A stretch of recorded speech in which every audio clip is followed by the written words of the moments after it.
Hey everybody, are you looking for the perfect gift to celebrate the moms in your life? Mother's Day is coming up. Aura frames are beautiful Wi-Fi connected digital picture frames that allow you to share and display unlimited photos.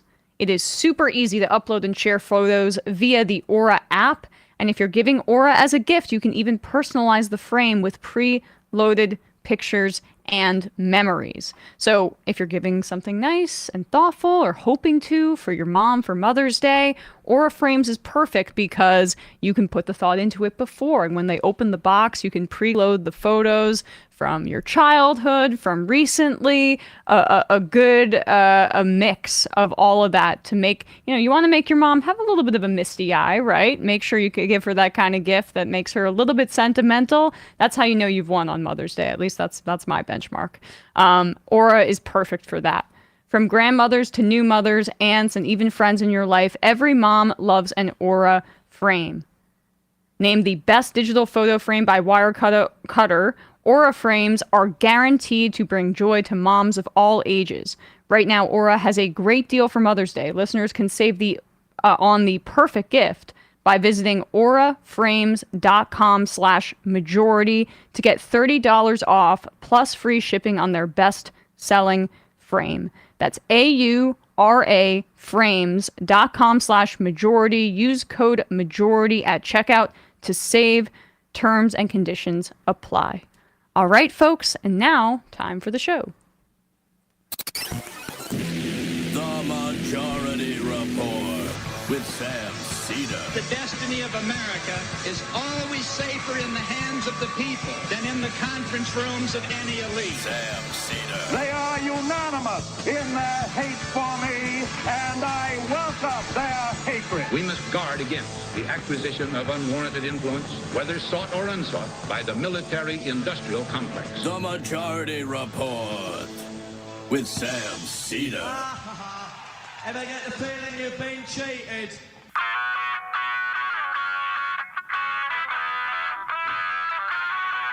It is Monday, April 22nd, 2024. My name is Emma Vigeland, in for Sam Seder, and this is the 5-time award-winning Majority Report. We are broadcasting live steps from the industrially ravaged Gowanus Canal in the heartland of America, downtown Brooklyn, USA. On the program today, Ashley Dawson, author of Environmentalism From Below, How Global People's Movements Are Leading the Fight for Our Planet. And later in the show, Mike Elk will be with us to talk about the historic union victory for Chattanooga Volkswagen workers.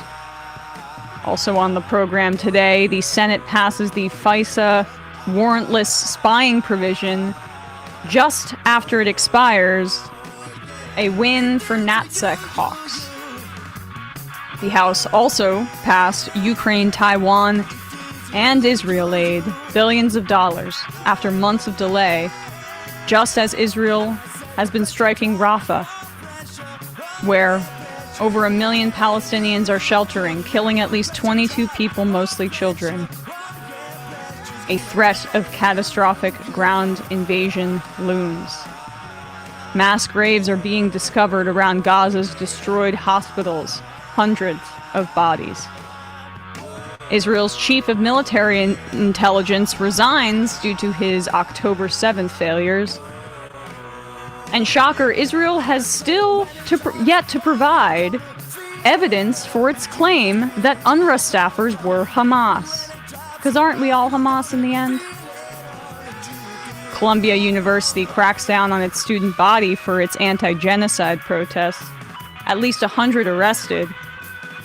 The suppression has led to copycat protests at other universities, including Yale, NYU, Tufts. Dozens more arrested.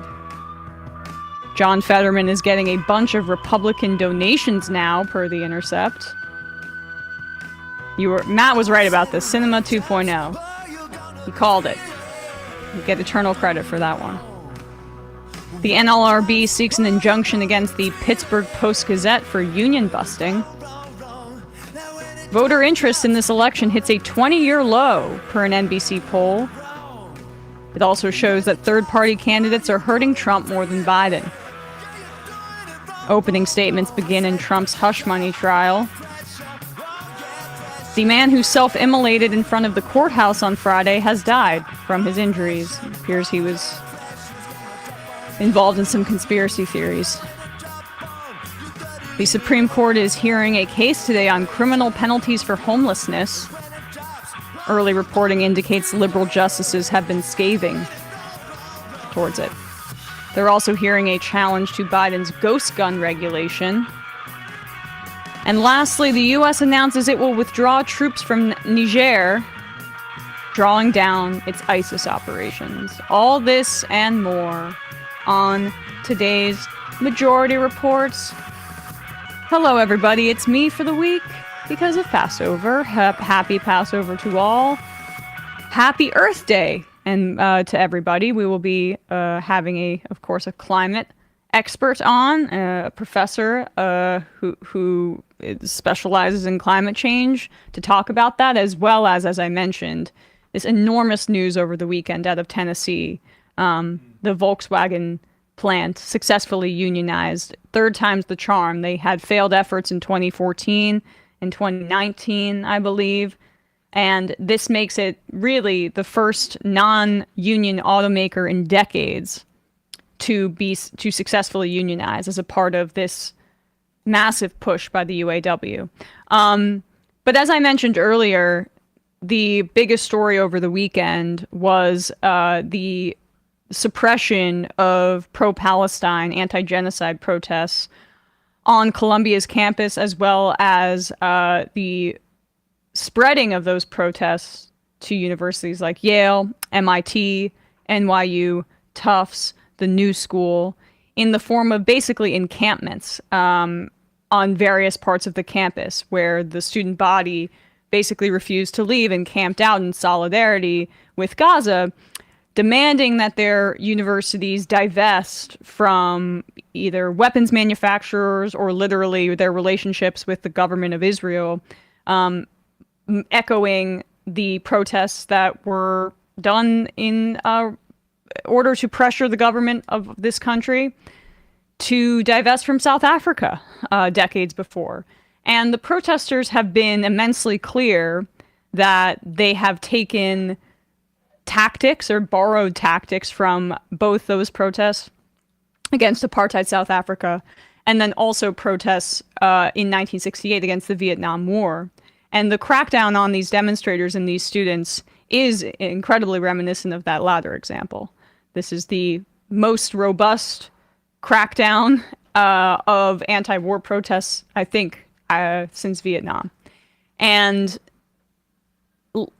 the conversation is going to be about the protests, the nature of the protests, the alleged anti-Semitic incidents at some of these protests. And you see footage online. It's difficult to discern whether these are provocateurs or not, to be honest with you.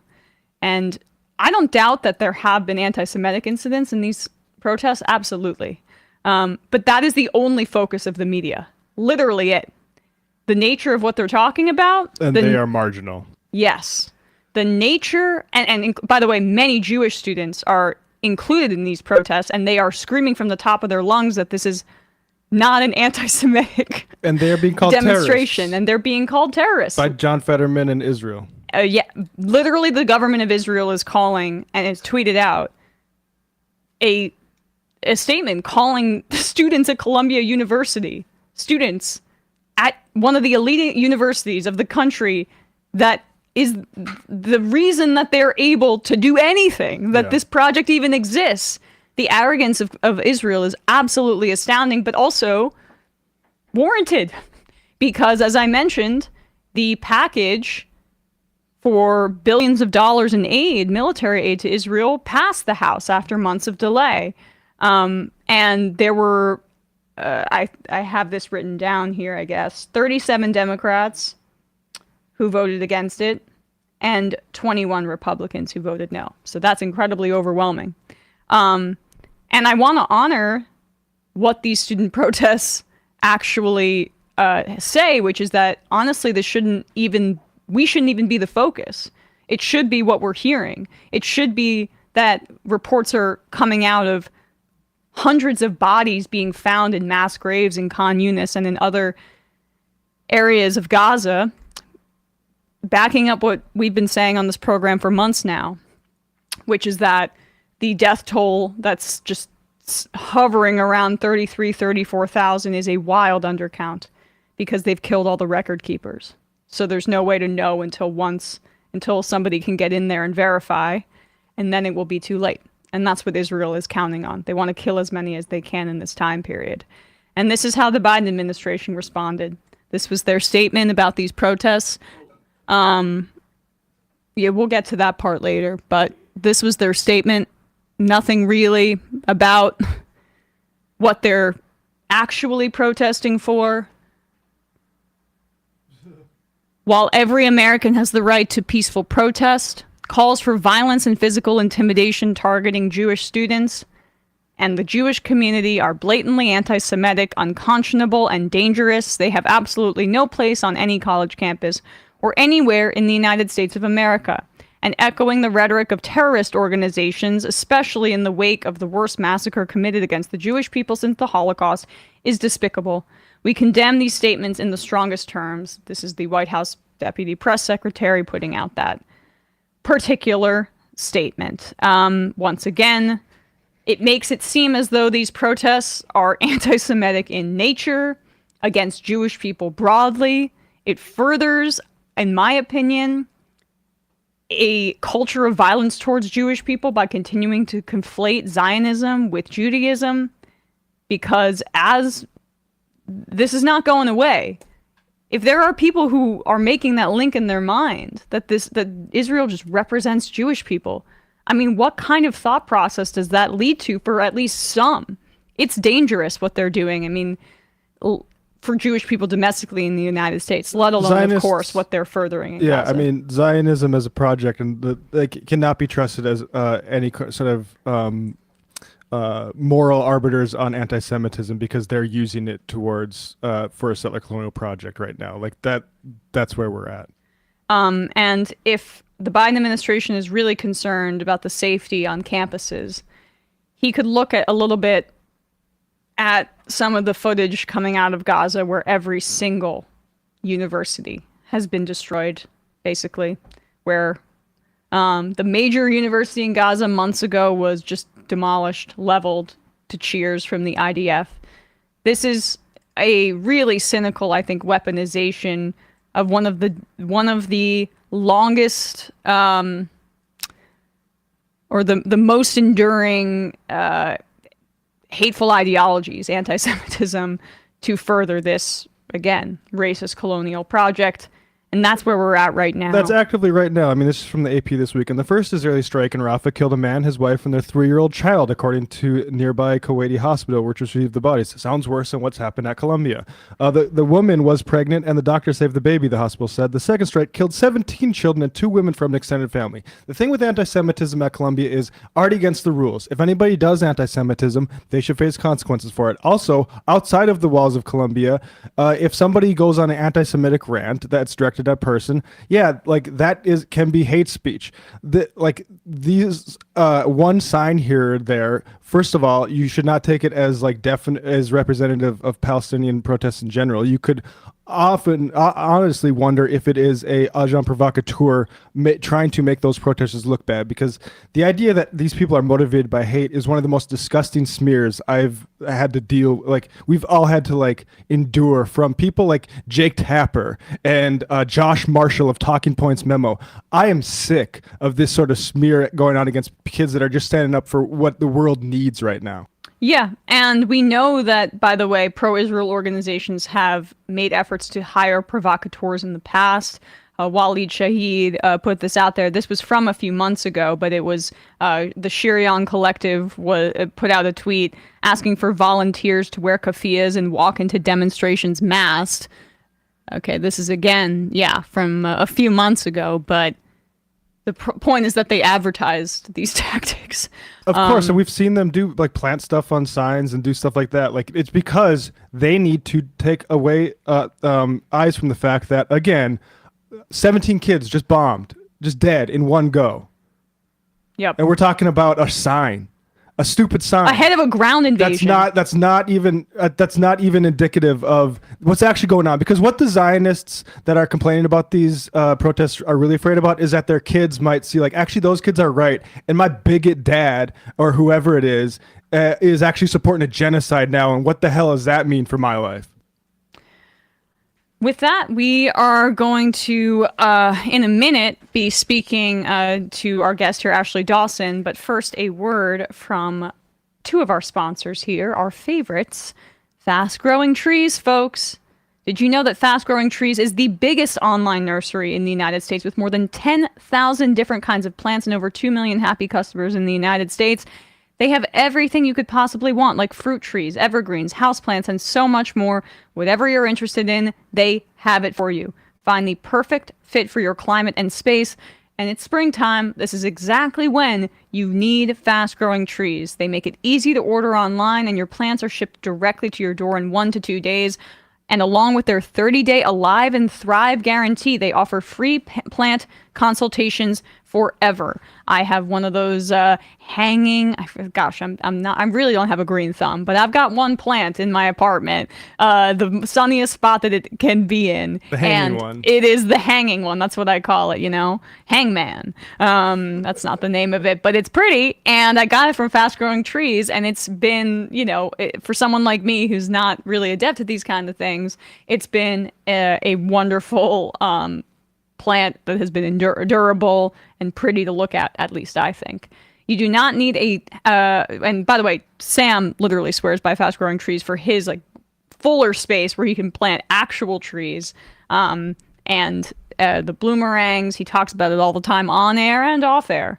You do not need to have a yard or a lot of space. You can grow lemon, avocado, olive, or fig trees inside your home on top of the wide variety of houseplants available. The experts at Fast Growing Trees curate thousands of plants so you can find the perfect fit for your specific climate, location, and needs. You do not have to drive around to nurseries or big gardening shopping centers. Fast Growing Trees makes it easy to order online, and your plants, again, are shipped to your door in 1 to 2 days. Whether you're looking to add some extra privacy, shade, or natural beauty to your yard, Fast Growing Trees has in-house experts ready to help you make the right selection with growing and care advice available 24/7. You can talk to a plant expert about your soil type, landscape design, how to take care of your plants, and everything else you need. No green thumb required. Very good for me, and possibly for you. This spring, they have the best deals online, up to half off select plants and other deals. And listeners to our show get an additional 15% off their first purchase when using the code MAJORITY at checkout.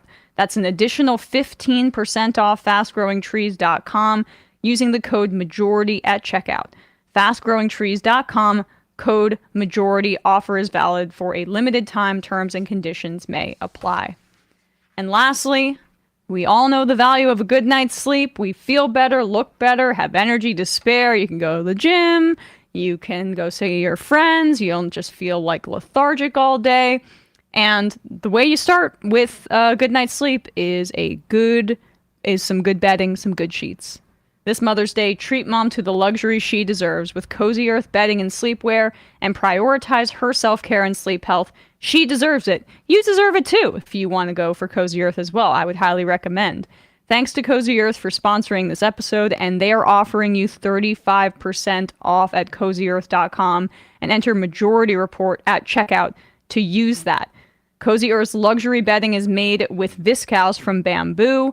I have the duvet. Sam has the sheets. It's perfect, honestly, and I don't really know how they do it, where I feel warm in the winter when I use the duvet, and then as it gets a little warmer and the temperature changes, it naturally cools as well. Cozy Earth was founded to transform lives by offering the softest, most luxurious, and responsibly sourced bedding in the world. Cozy Earth bedding is ethically sourced using premier viscose from highly sustainable bamboo. Cozy Earth bedding is naturally temperature regulating and breathable, so you'll sleep more comfortably all year round. Cozy Earth bedding comes with a 100-night sleep trial, which means you have up to 100 nights to sleep on them, wash them, try them out. If you're not completely in love with them, just return them within 100 days for a full refund. And all of their products also include a 10-year warranty against defects. Whether it's their luxury bedding, ultra comfortable loungewear, plush bath towels, and more, get cozier with Cozy Earth. This Mother's Day, treat mom to the luxury she deserves with Cozy Earth bedding and sleepwear, and prioritize her self-care and sleep health. She deserves it. Don't forget to use our promo code MajorityReport at checkout for 35% off at CozyEarth.com. After placing your order, select podcast in the survey and select our show in the drop-down menu that follows. Again, that is Cozy Earth, and use the promo code MajorityReport at checkout for 35% off CozyEarth.com. All right, folks, quick break, and when we come back, we'll be talking to Ashley Dawson.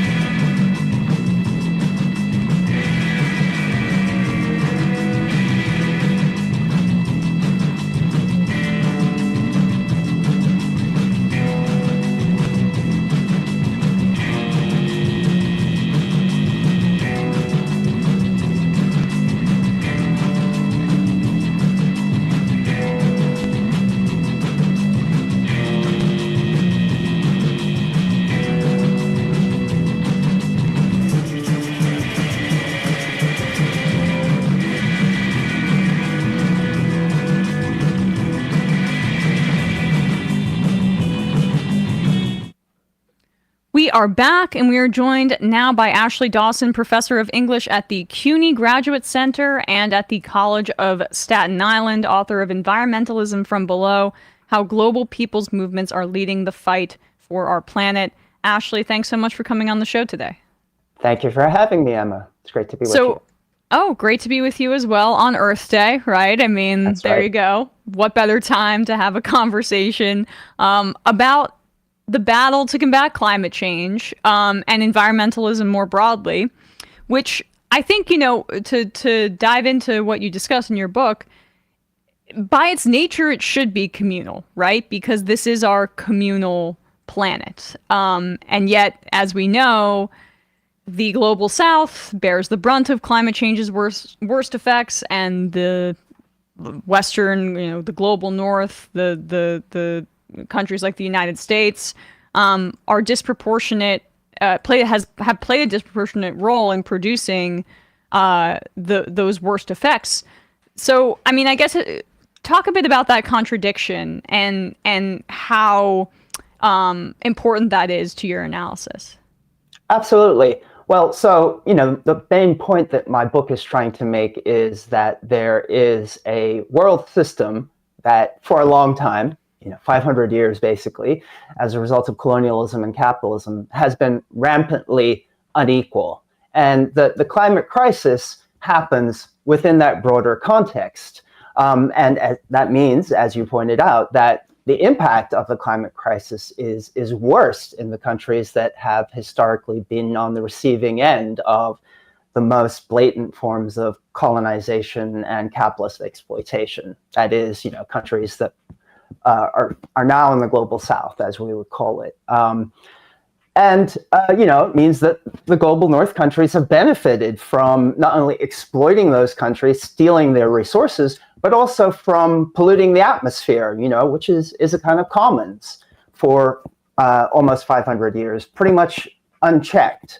And so now, as we begin to think about solutions and we really try and cope with the climate crisis, we need to take that history into consideration, because there's no getting out of the climate crisis without also making sure that solutions can consider the people of the global south and, in fact, come from the people of the global south. We really need, as activists, to be thinking about what the global south needs to do to transition away from the really deadly circumstances that it's in. And unfortunately, that's not what's happening, right? Even the most kind of radical proposals, like the Green New Deal proposals coming out of the US and the European Union countries, tend to only think about ecological transition on national terms, in relation to rich countries. And that means that some of the proposals, for instance, for energy transition, can unwittingly spark off a whole new form of colonization, through like efforts to extract lithium in countries like Bolivia and Argentina. So, while we really do need to be thinking about how to change our circumstances in places like the US, we also need to be listening to what activists in the global south are saying, because unless we think about this on a planetary scale, the entire planet is doomed. I think that you hit on the fact that, colonialism and that analysis has taken a backseat is so central to not just, honestly, our analysis of the climate crisis, but and solutions in that way, but really our entire world at this moment. I think we're moving away from a bit of a Cold War era global analysis that was insufficient at the time, but kind of a heterodox way of thinking, especially in Western countries, to some of the more left-wing forward-thinking members or thought leaders or politicians beginning to transition towards a colonial emphasis where it's about nations that extracted and nations that were extracted from, and yet still we are decades behind that being general consensus, and that's what would be sufficient, I would say, to meet the moment in the way that you're describing. Yeah, it's a dark Earth Day, to be honest. Right. We are at the hottest span of years in recorded human history. Last month was the hottest month recorded. At any time you come on some kind of a show, you have to repeat these kinds of things, and they're very, very upsetting. But we also need to acknowledge that there are two massive colonial conflicts going on, with the Russian invasion of Ukraine and, of course, with the genocide unfolding in Gaza with US support. And all of that is leading to massive carbon emissions. So we have these increased geopolitical tensions that are so upsetting and causing so much conflagration right now in US society, and that are just symptomatic of a much broader set of inequalities that really need to be rectified. And in my book, I talk about the People's Conference in 2010 in Cochabamba, where we really tried to argue for some alternative path forward. That was going to be my next question, because you speak about that really at the beginning of your book, and how you actually worked with Evo Morales, which was interesting to hear about. Speak a bit about your experience in Bolivia during that time period, and how you kind of witness what you describe as environmentalism from below, also your book title. Yeah, so I was fortunate to be part of a delegation of environmental justice activists from the US and from New York specifically, who were invited by Evo Morales and his government in Bolivia in 2010 to go to a World People's Conference that could be a kind of alternative to the failed United Nations climate conferences, which way back then and still today really haven't produced anything tangible, right? Carbon emissions continue to go up.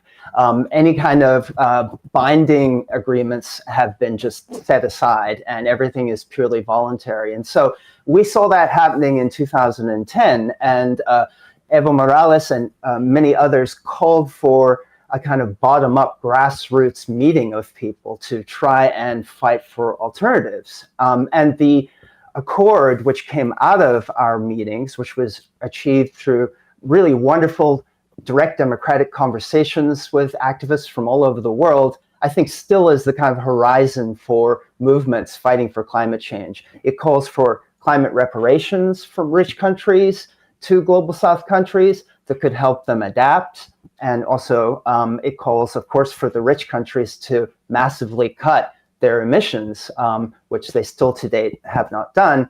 And it also includes a whole series of other kinds of proposals, including what I close my book with, and that's the idea of the right to move as a form of climate adaptation, acknowledging that the rich countries of the planet have polluted the atmosphere, are creating a lot of the crises that make it hard for people to stay in place in global south nations. And therefore, we need to figure out how to challenge border imperialism and the increasing militarization of our societies and give people who are displaced harbor in our relatively rich countries. Can you talk a bit more about that? Because I think most people probably don't see the connection between borders and climate change, but this is kind of the new frontier of fascism, far-right politics throughout, Europe and North America, honestly, where there's this real emphasis on keeping people out, but we know that global climate migration generally, because of the conditions you describe, it's only going to increase. And so I'm quite troubled by this seemingly kind of bipartisan, in different countries as well, consensus about border militarization. Yeah, no, it's absolutely horrendous. And, I should say that most of my book, and again, this reflects the arguments made by movements, global movements, and particularly global South movements. Most of my book is devoted to helping people figure out how to adapt to the conditions they confront and actually stay in place. That's what the vast majority of people want to do in global South nations. But scientific reports have shown that it's going to get increasingly difficult going forward. In my final chapter, I talk about one recent study that says that something between a third to half of humanity is going to be living in conditions that make it very, very difficult to continue to grow crops and to continue to survive in those environments. In most cases, that means that people are going to be displaced internally, within their nation states, or from one global South state to another. But what's happening is that sort of scaremongers and fascists in the rich nations, like Giorgia Meloni, for instance, the fascist prime minister of Italy, which is a kind of frontline country between North Africa and Europe. And of course, the Trumps and other similar politicians here in the US are raising fears among people that there's going to be this massive influx of refugees.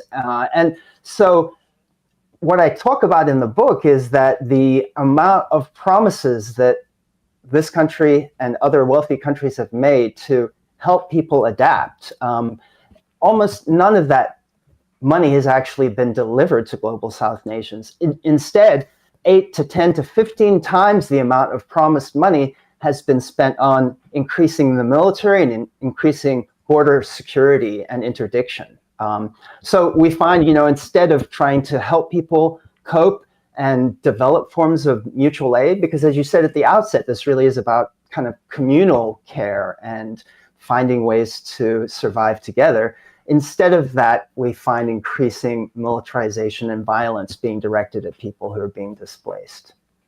And the extraction that led to, even before the climate crisis, some displacement, because of course, in the United States, we destabilize countries in South America and Latin America for, to maintain our extractive abilities, undercutting leftist governments. We're kind of doing the same thing, well, maybe less overtly so, and we can't, get away with the same kind of coup tactics exactly that perhaps we could in the 20th century. But when it comes to lithium, as you mentioned, that is going to be the new frontier, based on what I guess, I should pose it as a question to you. Is that the new frontier of extraction? And what are your concerns about lithium mining in South America?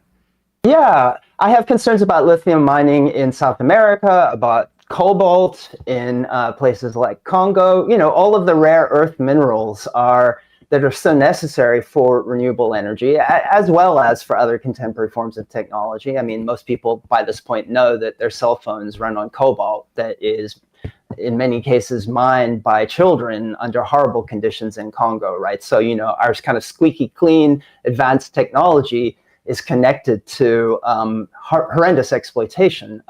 And so I think we need to be really aware of that, and thinking about what energy transition and ecological restoration is really going to look like in the global north. Because it's not just happening in the global north, right? There's also a big race to find sites to mine lithium within the United States, right? Always under the kind of argument of energy sovereignty and, having our own domestic sources. But that usually doesn't mean that lithium is going to be mined in Wall Street, right? It's going to be mined, in indigenous reservations in the Southwest and in the places that have historically always been sites of kind of energy sacrifice zones. So we need to very much think about how these patterns of colonialism, whether it's international or domestic, are playing out in relation to the kind of new green economies, even while we fight for energy transition, you know. So what does that mean? It means we need to think about how we can have communal luxury, you know, how we can change our ways of living and make them more energy efficient and more collective. Yeah. I mean, and that's a whole separate, the collectiveness of, you know, still we're focusing on cars, right? Electric vehicles as opposed to public transportation. Exactly. That's the other element that is frustrating. But we could go down a whole other tangent about that. You talked a little bit about earlier how the UN-led climate efforts have been so insufficient, and this is a bit of an alternative vision. Can you give our audience some examples of how the wealthier nations have influenced some of those UN talks, and how that's altered the outcomes of global climate solidarity on that front? Sure. Well, I mean, the clearest example is that the United Nations climate process used to be a mandatory one, which, you know, nations were, when they signed the Kyoto protocols, they were legally mandated to stick by the emission cuts that were globally negotiated. I talk about the meeting in 2010 in Cochabamba that I attended, and the kind of spark for that meeting was the Obama administration's efforts to torpedo those legally mandated climate cuts or emissions cuts, right? So the Obama administration essentially said, you know, we can't get political agreement to have legally mandated cuts, so we need to make it voluntary. And that led to what we now have, the Paris Agreement, right? Which basically says that countries can agree to try and cut emissions and have increasing, they call it ambition, you know, to cut back. But we've seen that hasn't happened. In fact, you know, it was only the pandemic that led to cuts in emissions, and they've come roaring back. So a lot of what my book does is to focus on things like agriculture, urbanization, and the kind of mass movements that are bottom up, where people are fighting to change the systems that they live within and that are connected to emissions on the planet, and come up with kind of forms of environmentalism from below that are direct and democratic and genuine, since the top-down process has failed so abysmally. And one of those are reparations, as you said. What would those reparations look like for the Global South? Well, I think the main way in which reparations should take place is by helping countries move as quickly as possible away from fossil fuels, right? Because what's happening is that countries are seeing their possibility to have pathways towards economic development foreclosed because they're not supposed to burn more fossil fuels. You know, they're not supposed to use coal, open up coal-fired power plants, you know, the way the US, the European Union countries, and even China did in order to create more energy and build up economic development. And so they're seeing the hypocrisy in that, and they're refusing until they get the kind of aid they need to deploy renewables on a mass scale to go along with that. And so I would say the main way that those kinds of reparations should take place, and what we should really be fighting for, is genuine technology transfer that you know, happens on a kind of mass scale and that is really adequately funded. And it wouldn't take that much money in comparison with the amount of money that's being spent to support fossil fuels, right? We spend something like $7 trillion a year supporting fossil fuels. So it's not as if we don't have the money, you know. If it were just redirected to where it needs to go, it could actually happen, and it could have a really massively beneficial impact. You know, I mean, I was born in South Africa. South Africa's been one of the kind of important countries for thinking about energy transition. It was the first country to sign into the Energy Transition Partnership that was set up 2 years ago, which was supposed to direct money to a country like South Africa to help it transition. But instead of actually giving grants and support for renewable energy technologies, what South Africa has gotten is more loans, more debt. And so now Now you have activists saying, we can't take any more of these loans. This whole just energy transition thing is just BS. We need to stop it. So it's really bad. We need to be aware of that, and we need to fight against that. And I guess it's just another way for the power dynamics to reinforce themselves, as you say, because it's basically these wealthier countries saying, well, what do I get out of it? How can I use the global south once again for extractive purposes, as opposed to just saying, hey, we need to repair, and this is our reparation. Right, exactly. And it's about massive corruption, right? Because, Right. The governments in the global north want to support the big corporations in the global north that are doing energy transition, many of which are fossil fuel companies, right?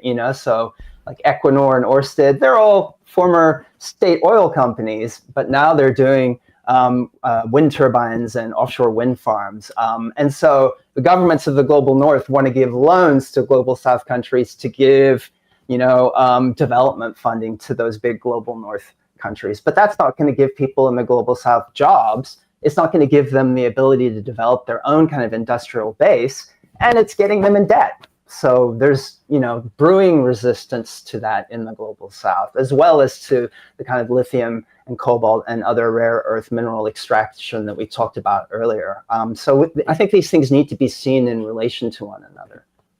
Certainly. And I guess finally here, the whole construction of a Green New Deal, right? I mean, the prospect of it here in the United States is a good one. I like the framing, of course, of really from some of our leftier members of Congress. AOC and Bernie Sanders announced it, I guess, soon after she was elected in 2018. But it does not address what you describe, which is the global impact. So how could we globalize the Green New Deal, or maybe even use that framework to take it outside of the boundaries of this country?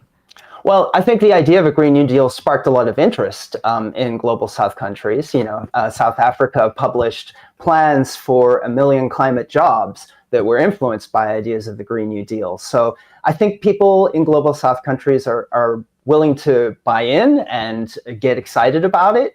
I would say the main thing that needs to happen, though, is that we need to fight the kind of colonial capitalist system that is entrenching forms of debt and dependency today, right? So what does that mean in practical terms?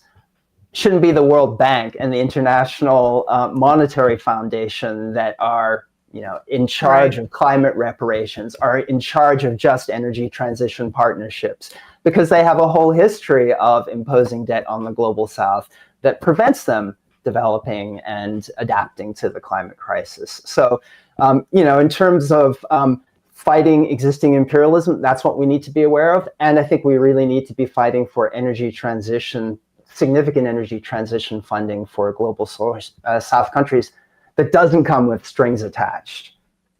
Absolutely. Well, thank you so much for your time today. I really appreciate it. Ashley Dawson, professor of English at the CUNY Graduate Center and at the College of Staten Island. The book is called Environmentalism From Below: How Global People's Movements Are Leading the Fight for Our Planet. Ashley, thanks so much for your time today. We'll put a link to your book in the description wherever people are listening to or watching this, and at majority.fm.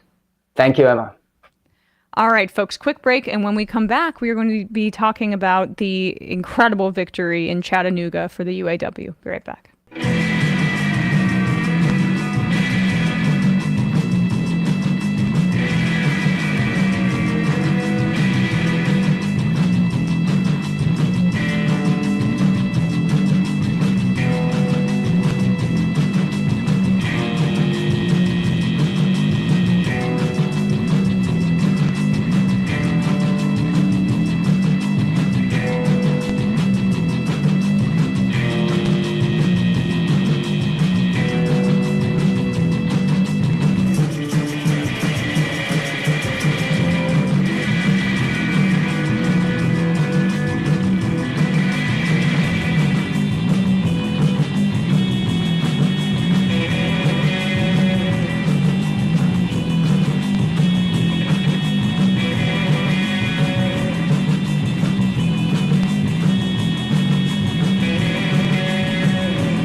We are back, and we are joined now by Mike Elk, Emmy-nominated labor reporter, founder of Payday Report, with us to talk about the historic UAW victory at the VW plant in Chattanooga, Tennessee. Mike, thanks so much for coming on the show today. Thanks for having me on. So, third time's the charm here. The UAWs tried and failed in 2014, again in 2019, but now there's been this, tens of millions of dollar push by Shawn Fain and the UAW to really target these southern auto manufacturers. And I guess over the weekend, or maybe it was Friday late, it was the first non-union auto manufacturer to successfully unionize in decades. Just take us through what happened on Friday evening. Hey, this is a really exciting time. I mean, you bring up those elections in 2014, 2019.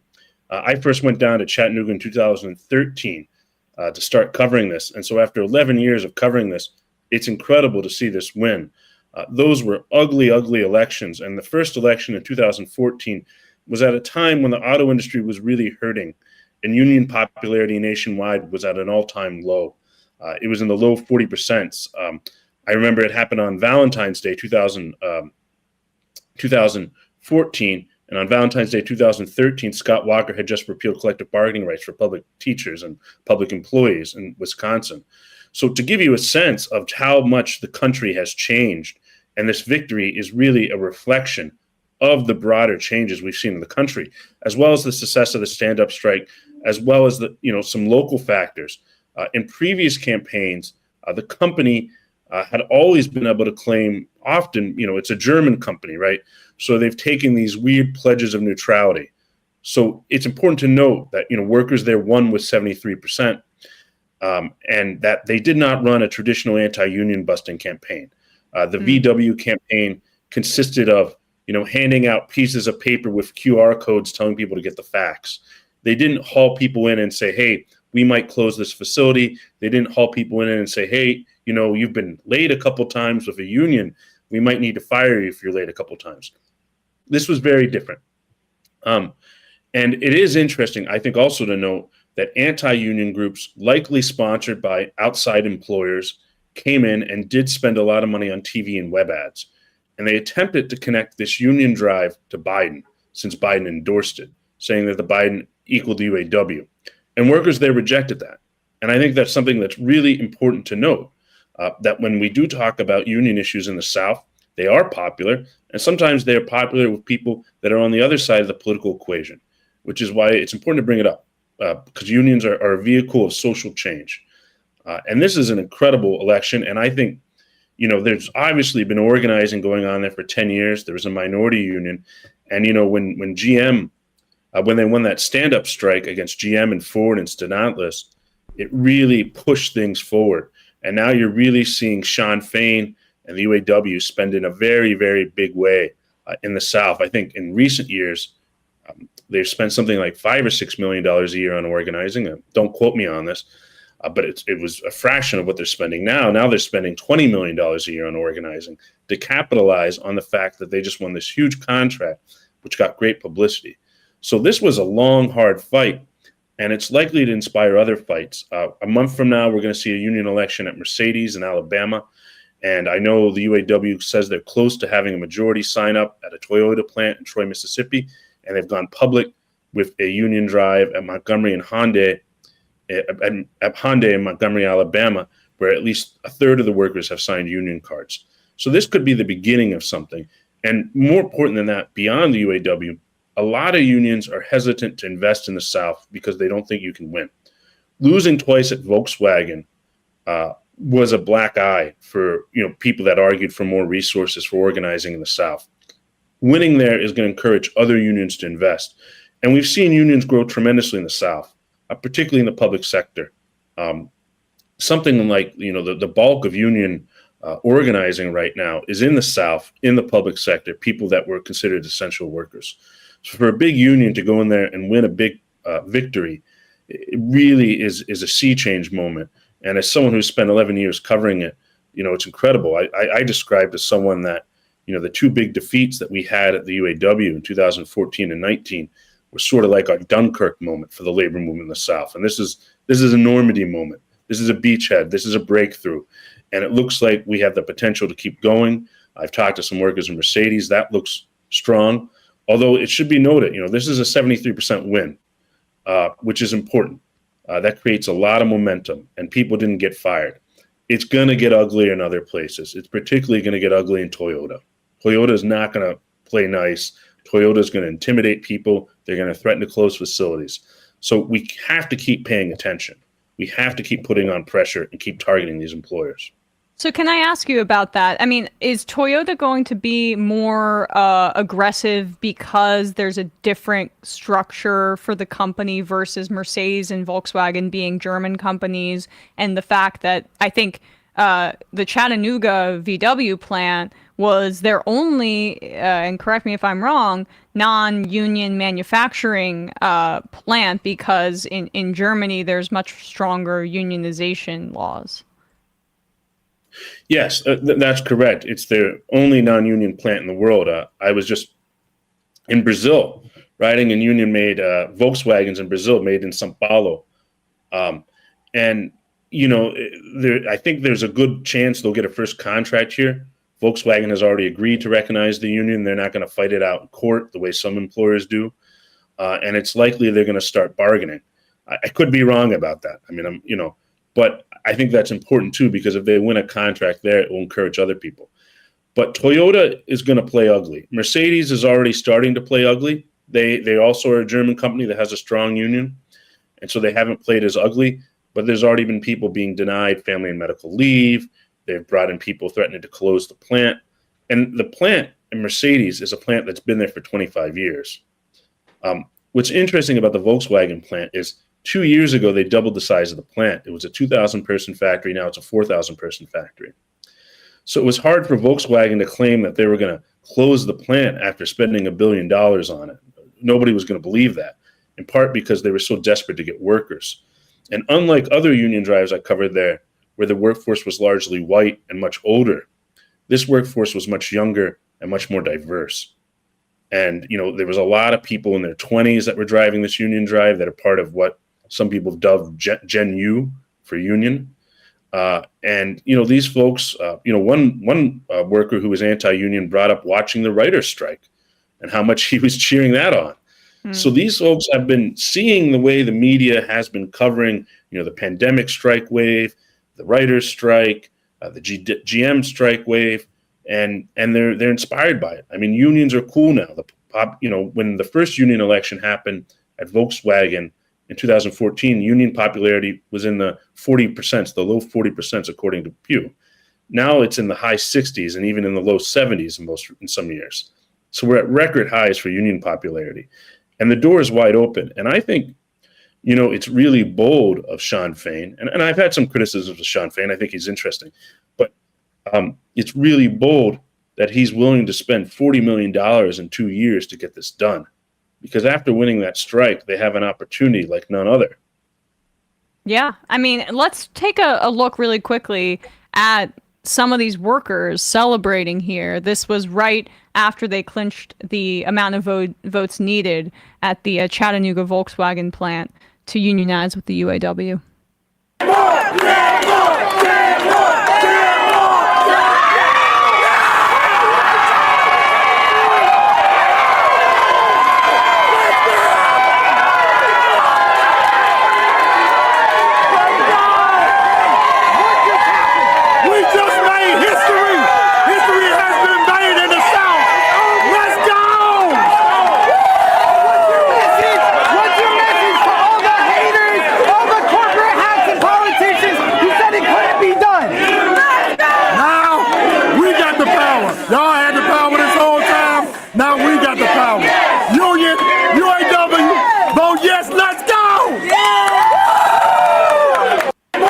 So they mentioned there, I mean, the excitement is just palpable, obviously, and wonderful to see. But you mentioned, and they talk about it there, how they made history. Mike, could you just underscore how historic this was, particularly given the regional issues? I know that the governors in the South, some of the Republican governors came together to put out some sort of joint letter in opposition to a lot of these unionization efforts.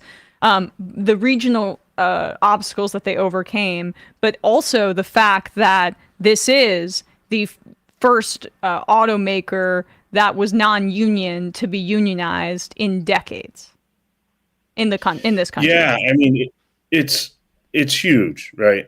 They haven't unionized a non-union automaker in the South in many years. Although we've seen smaller manufacturers of a few hundred.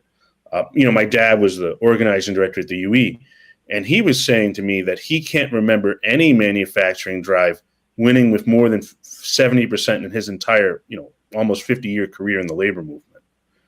I mean, to get 70%, 73%, right? If they won with 58, 60%, the company might try to come in and play divide and conquer. Right. Right now, there's like 25% of the workforce that knows they're outnumbered almost 3-1.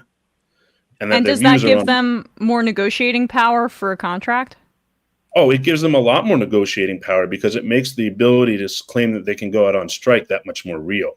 If they'd won with 58 or 57% and you had 43% of the people opposed to the union, the company can start coming in, they said in On the Line, which, by the way, those guys recently won a union of their own. A lot of those guys coming out of the UE and are part of the huge wave that saw the UE gain 24,000 members. Great work those guys do. I encourage people to check them out. What could happen is they could play this game of divide and conquer. They could come in, and talk to the haters. There's always haters out there, and I love that they use that line and say, oh, well, look, those guys won, but and this is something you're already seeing with anti-union. The way the UAW contract worked out, there were some layoffs at Stellantis. There were some layoffs of temporary workers. Some were converted. It was a mixed bag. And so, they could start coming in with, look at these layoffs, look at this problem here, look at this issue, look at, the Secretary of Treasury of the UAW was just demoted. It's a big organization. Any organization has its pluses and minuses, right? And certainly the UAW is a very commendable organization. So they could start coming in and whispering in people's ears, spreading suspicion, right? And on top of that, I don't think they can do that now. I think it's much more harder because workers can really claim that it's their union. And now they're in a situation where instead of being scared and desperate and hoping to pull off every right move, they have room to experiment. They have room to be bold. Because look, when you're in a union fight, you have to try a lot of different tactics. Some of them work, some of them failed miserably. And when you have that much popularity behind you, you have room to experiment, you have room to risk, you have room to go bold. So winning with that much is huge. And not only that, it gives an inspiration to other Southern organizers. And I think one thing that's interesting about this drive is that when they tried to organize Volkswagen in the past, or when they tried to organize at Nissan in 2017, or when they tried to unionize Amazon and Bessemer, Alabama, these were isolated fights, right? So they made workers feel like, hey, we're like sticking our head up here and we're doing something nobody else is doing. But this fight now is a national fight. Workers can feel like they're part of a national movement. They're part of a national trend, that they're making history, that they're doing stuff nobody has ever done. And that's bold. That's really bold. And nobody has done that in the history of the labor movement since really the 30s, done that kind of big, bold national strategy. So, I find it exciting. I've been covering labor for 15 years, and we're getting into territory where we don't know what's going to happen next. And I think and one thing that I think is really important is all these organizing committees are talking to one another. But I do think this, after Volkswagen and Mercedes, it's going to get a lot uglier unless these companies feel that their brand is going to be hurt so bad by any response to an anti-union campaign. Certainly that was the case with Starbucks. Starbucks, for several years, tried to fight a union drive, and then they got in a lot of trouble over their pro-Israel support, and they decided they wanted to cut a union deal to save their brand. So, as I said, I don't have a crystal ball on this one, but I do think what happened with Starbucks, if you're a big automaker and you're thinking about getting nasty, you're going to look at Starbucks and wonder if that's the right move, particularly when you have two companies like Mercedes and Volkswagen that are German that might be more inclined to cutting a union deal. And I will also add that what undercut, I think, Starbucks's branding there was the fact that they have constantly, since its outset, the outset of this company exploding, right, presented themselves as an ethical company, one that treats its employees well, one that is liberal, at least in the way that it presents itself. And the fact that electric vehicles are so central to this manufacturing here, and I think, you can answer whether or not you think that had an effect on some of these latest organizing pushes. Maybe that's something that, from a branding perspective, unions can tap into to make some good liberals a little uncomfortable with a union busting campaign by some of these companies, a potential one. Well, it's actually really interesting. My friend Dave Dayan, who's the editor of the American Prospect, has a story. We know him a little bit. Yeah. I'm joking. Yeah. You're saying that in a good way. In a good way. Frequent guest on the show, yes. Well, yeah, I mean, he's from Philly, but he's a good Philly guy, right? Yeah, right. Rare one. The rare one. And so Dave has a really interesting piece that, the new emissions rules from President Biden mean that these car companies have to switch over to a lot more electrical vehicles. And they're getting government money to invest. So for someone to claim, hey, companies are going to go out and make $1 billion investment in a factory and close it, doesn't work that way. Well, I mean, it shows that the Biden administration should have required union labor for these grants, in my opinion. Well, some of them they did.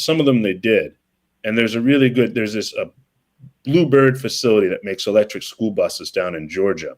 And they just won an election there. There's about a little less than 2,000 people, I want to say. And the Biden administration, when they started anti-union stuff, got involved and pushed back.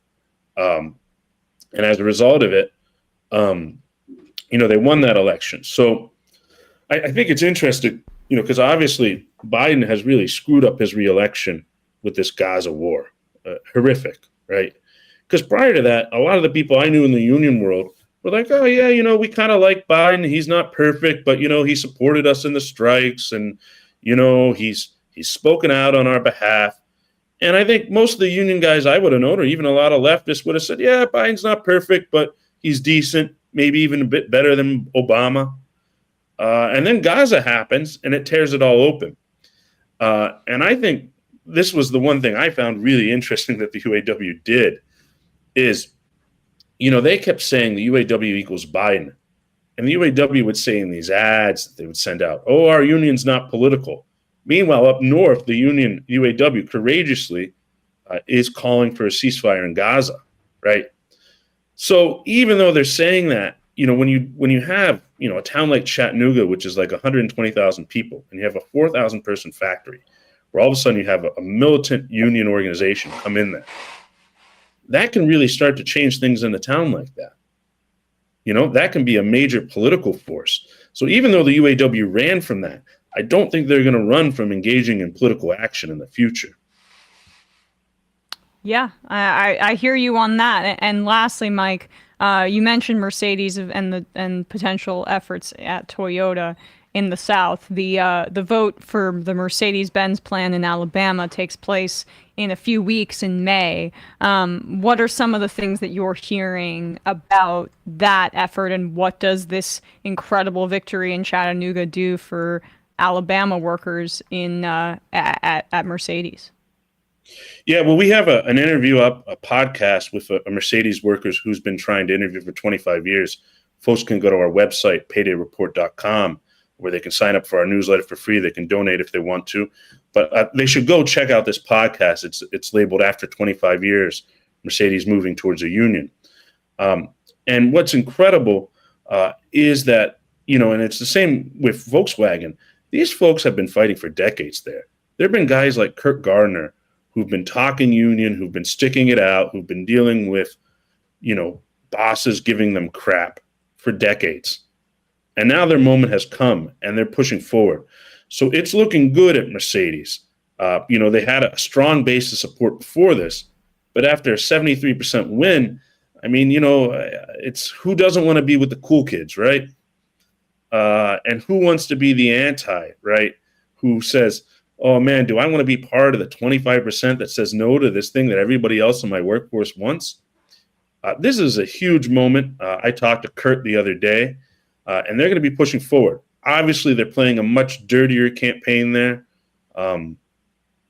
But they've denied some people family and medical leave. And what's interesting about that campaign, because some of the dirty tactics they use, the UAW has pressed charges in Germany, where labor law is much stronger, and there's control over supply.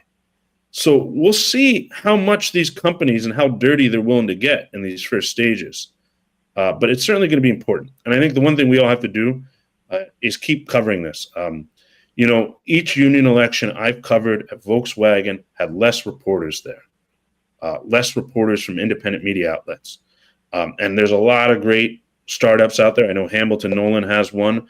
We have one. A lot of folks have one that they should go and donate. Folks can go to paydayreport.com, but go out there and support labor reporters. We need to get more folks on the ground to study these movements and study what's going on and keep spreading the word to our base, because many of your viewers or listeners out there, they might be involved in these drives, and it's important that they know the tactics. And you can't know the tactics really unless you're on the ground. You can read the press release, you can do all that stuff, you can read what the New York Times says, but we need union folks on the ground covering union stories. Well, really appreciate your time today, Mike Elk, labor reporter, founder of Payday Report. You can check out Payday Report for all of their reporting on this latest election in Chattanooga, as well as the upcoming ones, as Mike mentioned. Thanks so much for your time today, Mike. Really appreciate it. Thanks for having us on. For sure. All right, guys, with that, we're going to wrap up the free part of this program, head into the fun half, where we will take your calls and read your IMs. And also, just a reminder, folks, if you're in Pennsylvania, tomorrow is your primary election, and there is no uncommitted option, but organizers are hoping that if they get 40,000 Democratic voters to use the write-in option, and I'm not sure what the write-in is. Is it uncommitted? Do you mind just looking that up? Oh, okay. If you write in uncommitted, that is what your options are in Pennsylvania. So if they get, the target is 40,000, and if you are going out to vote tomorrow in Pennsylvania, uncommitted, writing that in is what people who are trying to pressure the Biden administration to change course on Gaza are encouraging. So you can see here, uncommittedpa.org. This is a sample ballot that they put up on the screen. Instead of the President Joseph R. Biden selection, there's a write-in option.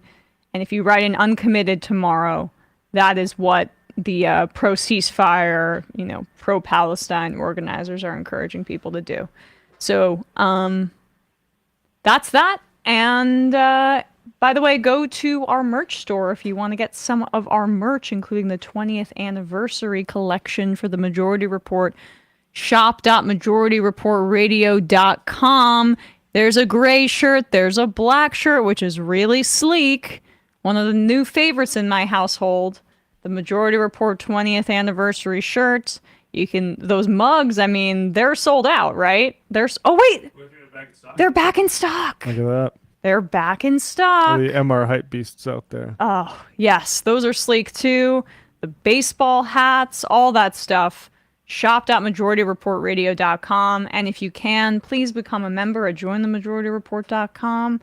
You allow us to keep bringing you a show every single weekday, and we will say words like genocide and call things what they are and give you the real news, even if the YouTube algorithm doesn't necessarily favor it. And it would be easier for us to be, let's just talk about I don't know, how the Democrats are great, but this is this is the honest coverage that we can provide, and we can only do so with an independent source of funding. Yeah, if you can, like we get, YouTube has grown very good. We're actually about 25,000 people short of 1.5 million, and we really appreciate that. But I do not trust that revenue source at all. That can go away in a flash. And That's what happened with Facebook. Exactly. Like, so if you can, become a member at Majority Reporters, join the MajorityReporters.com, because that's the one that we can actually look at and be like, that is something that I don't trust to just disappear one day, that YouTube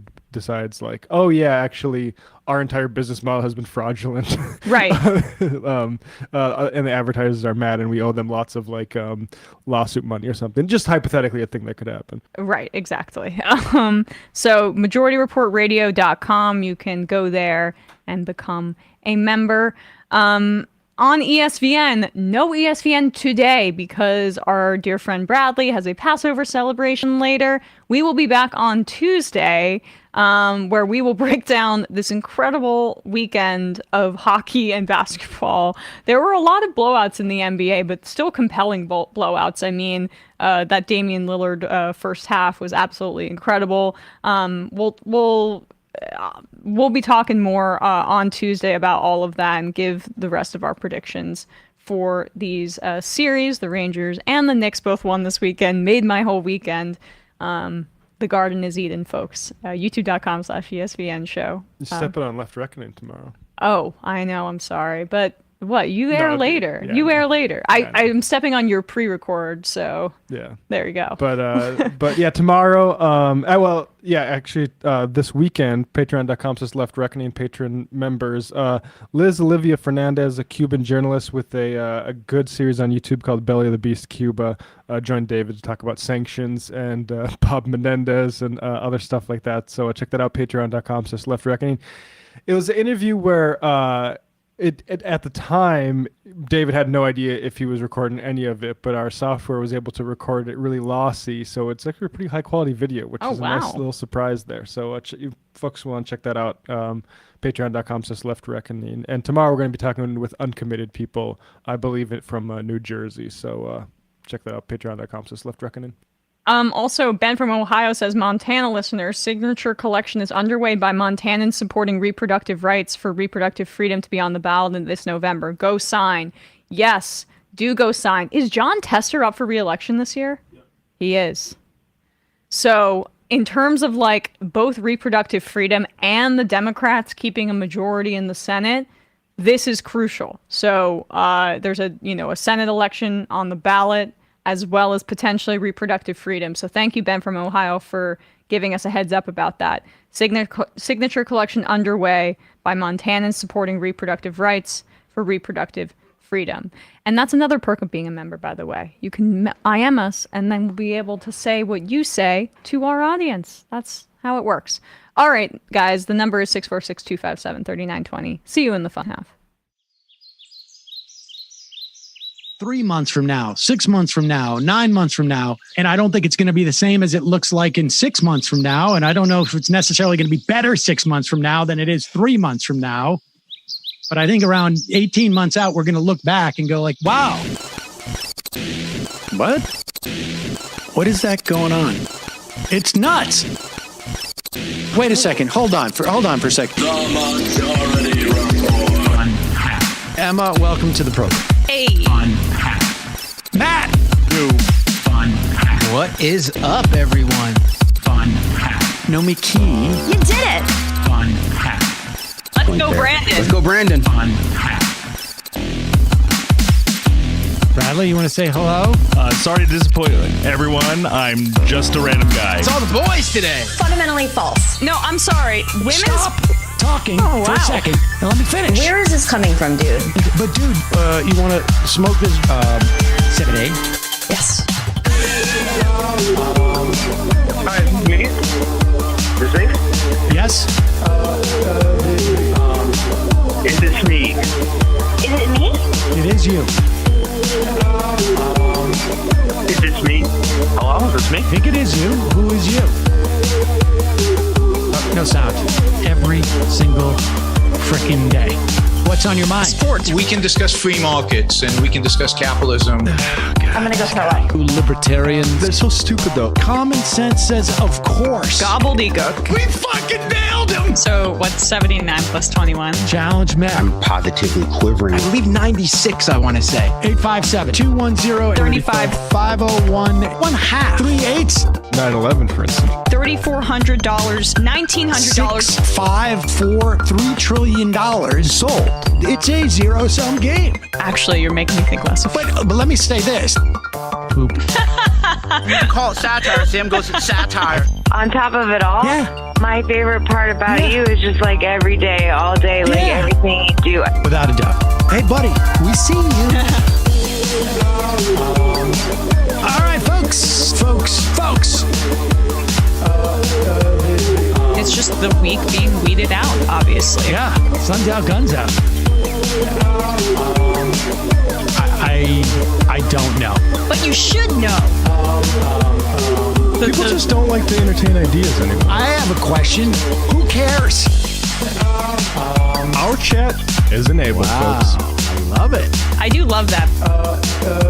Look, gotta jump. Gotta be quick. I gotta jump. I'm losing it, bro. 2 o'clock. We're already late, and the guy's being a dick. So screw him. Sent to a gulag? Outrageous. Like, what is wrong with you? Love you, bye. Love you. Bye-bye.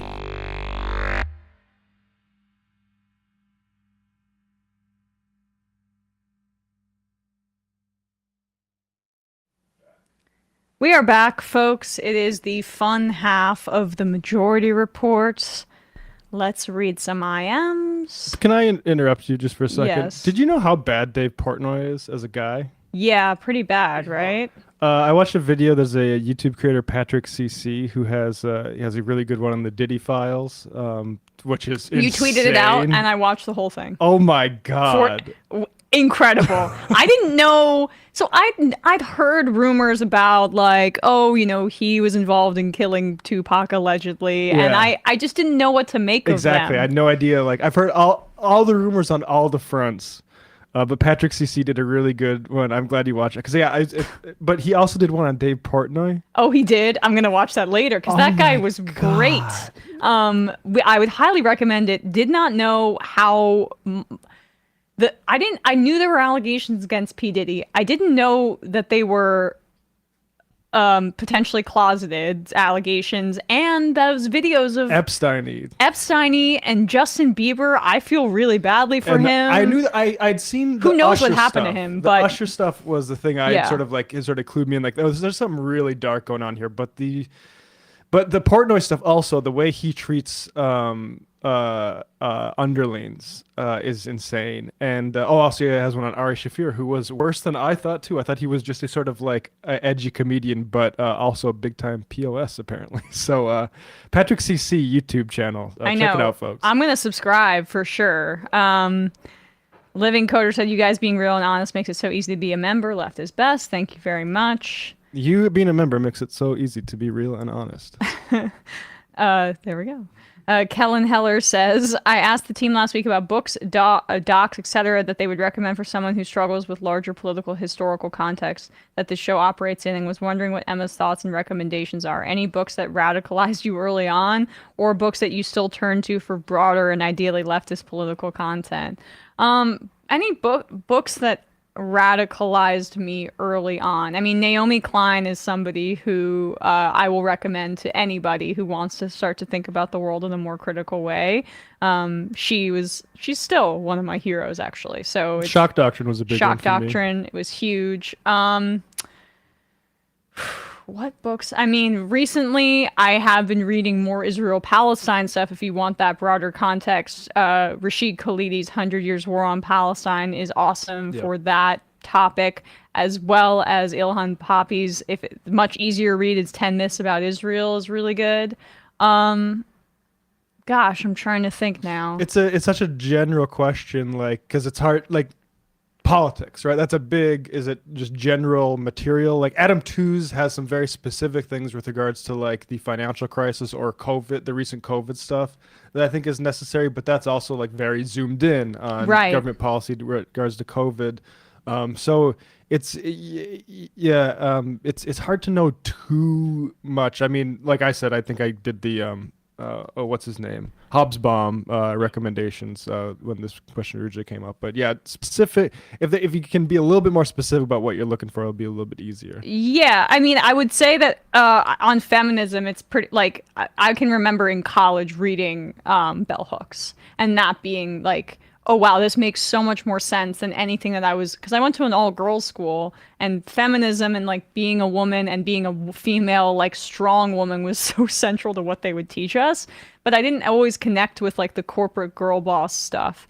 And then when I read about intersectionality, that really changed my perspective, even though I know bell hooks had some issues, specifically when speaking about men or black men, but overall a very important, obviously, thinker. At our girls' school, are they receptive to feminism, or is it like they roll their eyes at it? Like, what's the... Well, honestly, I would roll my eyes at it because it was so omnipresent, and the way it was presented to me was this lean in stuff, and I hated it.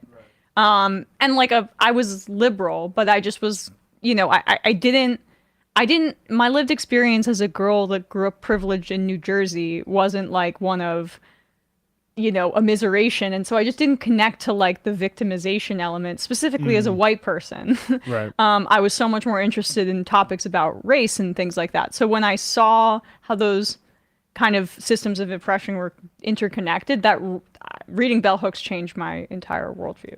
I also think, at least for me, the starting point being something like Between the World and Me by Ta-Nehisi Coates, or like Stamped from the Beginning by Ibram Kendi, then led me to like wanting to be like this, wanting something that was much less individualized or kind of much less laundered by people whose politics I didn't agree with and don't agree with.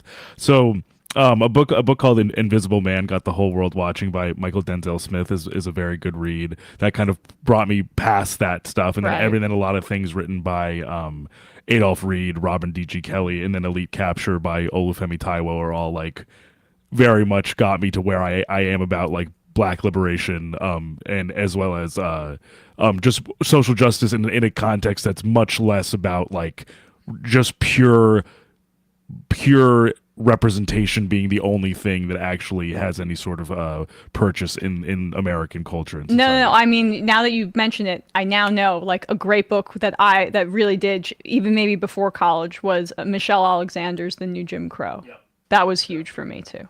And one I would recommend on race is Karen and Barbara Field's Racecraft: The Soul of Inequality in America. I think it's a good reminder of what you're actually talking about when you talk about race, and helpful for people of really good politics or really bad politics, in my opinion.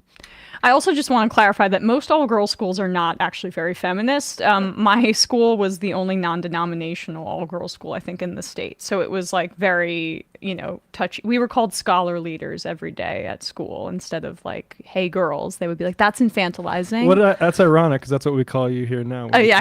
Much to a scholar leader. A scholar leader, right, yeah. And just before, someone mentioned this in chat and YouTube chat, but for fiction also, Grapes of Wrath by John Steinbeck was a big one for me, but also Matt had mentioned it last week or the week before, The Jungle by Upton Sinclair. That was, in terms of labor and class exploitation, that was huge for me in high school, because I was like, Toni Morrison, The Bluest Eye. Beloved by Toni Morrison as well, similarly. Yeah, The Bluest Eye is more like The Bluest Eye is really effed up. Like that was when I was like, oh my god, whatever. Some of her books are borderline almost like they're almost like horror stories. Yeah. Well, yeah, it's American history, baby. Yeah, exactly. A Mercy is also very good. I think it's one of her more recent ones, but it's about like a slave and the slavers in Maryland. I think we really thoroughly responded to that IM. But we also want you to get more specific so we can do this again. Yeah, great question. Great question. Man Shovel, on the topic of the YouTube algorithm, I use YouTube to listen to a lot of music. Recently, I discovered a German techno EBM group called Prager Handgriff. Since then, whose videos do you think YouTube is now recommending to me? Oh, I'm sorry about that. Yeah. I try to segment like having a work account to look up all the right-wing stuff and my personal account, but sometimes those mix and I'm getting like Dave Rubin recommendations and things like that.